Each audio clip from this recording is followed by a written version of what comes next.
Here's 5 things you should do early in Final Fantasy XVI. First things first, push through the opening of this game. The first few hours of Final Fantasy XVI are pretty slow, with a lot of cutscenes full of exposition and gameplay that might feel a bit shallow, as Clive's full moveset will be pretty bare bones as the game is still teaching you about the combat mechanics. However, once you're past the first Eikon fight between Phoenix and Ifrit, the game starts to open up, allowing you to experience more of the story and the combat. So if you're not feeling the game early on, just hang in there because it gets a lot better. For combat, there are 2 major mechanics that you should become familiar with. If you dodge at the last second, just before an enemy's attack is about to land, you'll perform what is called a precision dodge that will then let you follow up with a counterattack. This is a great tool both defensively and offensively, as you avoid damage and then get to attack, which will not only reduce your enemy's health bar, but also their stagger bar. Now, what's a stagger bar? That's the thin yellow bar underneath the enemy's health bar. When you deplete it, your enemy will be stunned for a short while. This will give you a bit of time to smack them around, and you'll get a damage multiplier while they're staggered. Perform special iconic attacks to build up the damage multiplier so you can finish off the stagger period with some high damage. If you're still not feeling comfortable with certain aspects of the combat, there's a spot in the hideaway called the Arete Stone, which basically serves as a training room. In there, you can fool around with the combat to your heart's content until you feel confident enough to get out there and stab some dragons. As you defeat enemies, you'll earn AP in addition to experience points, which can be spent to unlock abilities. Here are our suggestions for which abilities to unlock first. There's the lunge attack, which helps you close the gap on baddies and automatically tracks the nearest enemy. Swift recovery will help you get back on your feet by hitting the dodge button when you get knocked down. There are sub-abilities that can be upgraded and or mastered.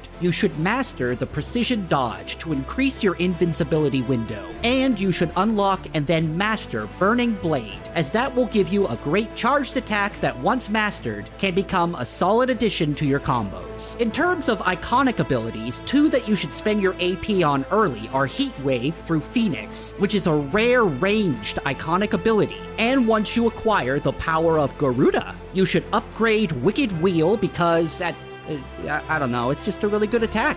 I like it. Eikons will also have ultimate attacks. These will cost you a lot of AP, but you should eventually save up and unlock Phoenix's ultimate, Flames of Rebirth, which does big damage in a large radius and will even heal you. Now, your mileage may vary when it comes to our suggestions, so if you find yourself not liking or using one of these abilities, there's no need to worry, as you can refund the AP you've spent on these abilities free of charge to slot them in on a different ability. It's important to get the hang of the game's crafting system, as it can help you craft and upgrade gear, and to do that, you're gonna need a blacksmith. After the crew of asshats that you get saddled with at the beginning of the game are out of the way, you're introduced to the majesty that is Sidolphus.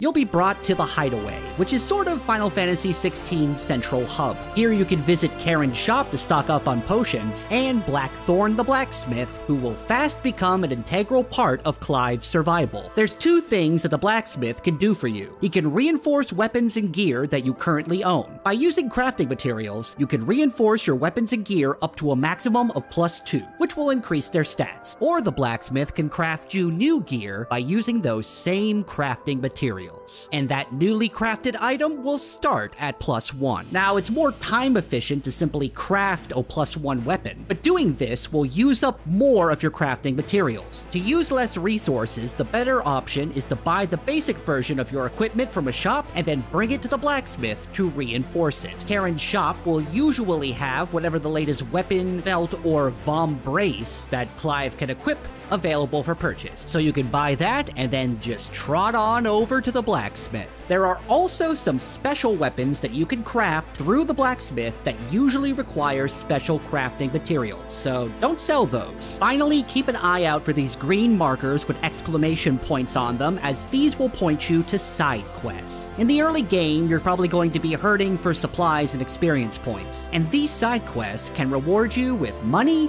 crafting materials, AP, XP, and other goodies. Cross off every side quest in the hideaway, and if you want to know where side quests are in the future, you can always check the local map to find those little green markers. Hopefully, these tips will help you along that long road that is Final Fantasy XVI. And for more gaming news and guides, be sure to check out thegamer.com. I'm Jamie Latour with The Gamer, and we'll see you next time.